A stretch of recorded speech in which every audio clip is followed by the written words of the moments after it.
Shalom saudara yang dikasihi Tuhan. Hari ini kita akan belajar tentang dua hal yang penting tentang kekristenan kita, yang sering diserang oleh orang-orang, baik itu orang Kristen sendiri maupun yang di luar Kristen. Dikatakan kalau mereka tidak mempercayai Yesus yang dari surga turun ke bumi jadi manusia, maka antikris. Diputar balik sama mereka bahwa kalau saudara tidak percaya Yesus manusia, berarti saudara antikris. Padahal dikatakan kalau mereka tidak mempercayai Yesus datang sebagai manusia, artinya dia datang di dunia sebagai manusia, tetapi dia adalah Tuhan.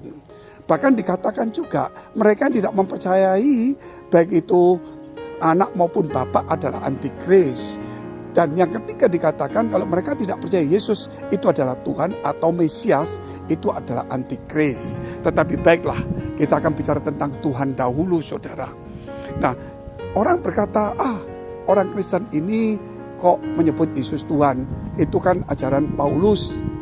Saudara, salah, karena sejak awal malaikat yang menyuruh saudara, yaitu ketika Lukas 2 ayat 10 dan 11, ketika Yesus lahir di Bethlehem, maka para malaikat itu datang kepada para gembala dan berkata, saudara, jangan takut sebab aku memberitakan berita kesukaan bagi seluruh bangsa. Sebab hari ini telah lahir bagimu, yaitu juru selamat Kristus Tuhan di kota Daud, yaitu Yesus sendiri.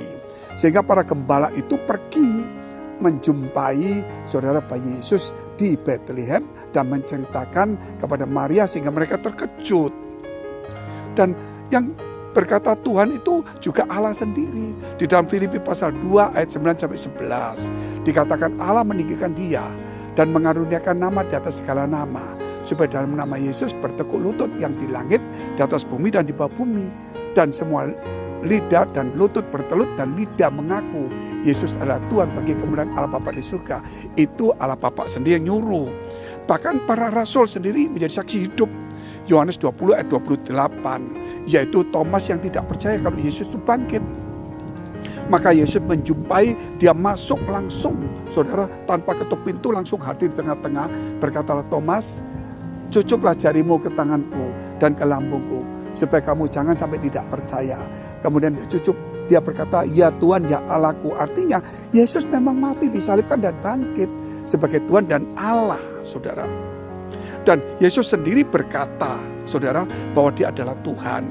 Itu Yohanes 13 ayat 13 sampai dengan 15, saudara. Artinya di sini Yesus berkata, aku yang adalah Tuhan dan gurumu telah melakukan, yaitu membasuh kaki. Ya, yang adalah Tuhan dan gurumu telah melakukan ini, hendaklah kamu meniru, meneladaninya. Jelas saudara.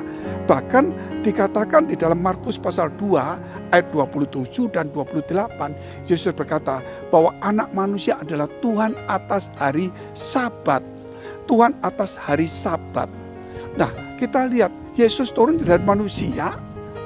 Sebagai manusia makanya mati, saudara. Kemudian dia bangkit kembali kepada ketuhanannya. Karena sebelum dia turun, dia melepaskan, mengosongkan kealahannya. Dan dia dilahirkan dari Roh Kudus. Bukan sebagai manusia biasa, saudara. Walaupun dia manusia yang bisa mati, dia bangkit sebagai Tuhan. Terus ada pertanyaan kedua, loh, manusia kok disembah? Saudara, itu kalau kita lihat Matius pasal 2 ayat 1-12, itu orang Majus, 3 orang Majus yang digambarkan di gereja Bethlehem. Ya, itu orang Majus sangat terkenal. Ketika pada abad, saudara, ke-6, yaitu 600 tahun setelah Yesus, orang-orang Persia itu menyerbu Israel dan merebut Israel, menghancurkan semua gereja. Ketika mereka masuk di gereja Bethlehem, mereka melihat 3 gambar orang Majus ini, mereka tidak merusak, malah mereka menyembah. Berarti 3 orang Majus ini selama 600 tahun lebih itu sangat dihormati sebagai seorang bangsawan, raja maupun agama, tokoh agama. Sehingga mereka masih mengingatnya. Dan dikatakan ayat 1 dan 2, Matius pasal 2. Dia bertanya kepada Herodes, di manakah ya Yesus Raja besar itu lahir? Karena aku mau datang menyembahnya. Saudara tahu, Filipi pasal 2 ayat 9-11 dikatakan, juga mengatakan bahwa semua lidah dan semua lutut akan bertelut menyebut Yesus adalah Tuhan. Semua menyembah. Ibrani pasal 1 ayat 5 dan 6 dikatakan jelas, ketika Allah membawa anaknya datang ke bumi ini, maka semua malaikat harus menyembah dia. Saudara, Dan para gembala juga sama. Lukas pasal 2, ketika dia didatangi malaikat, mereka pergi ke Betlehem, ternyata benar. Sehingga mereka dikatakan, mereka menceritakan, ya pasti menyembah juga. Karena mereka tahu itu Tuhan, pasti mereka menyembah. Mesias pasti menyembah, Juru Selamat pasti menyembah. Sampai jumpa, Tuhan Yesus memberkati.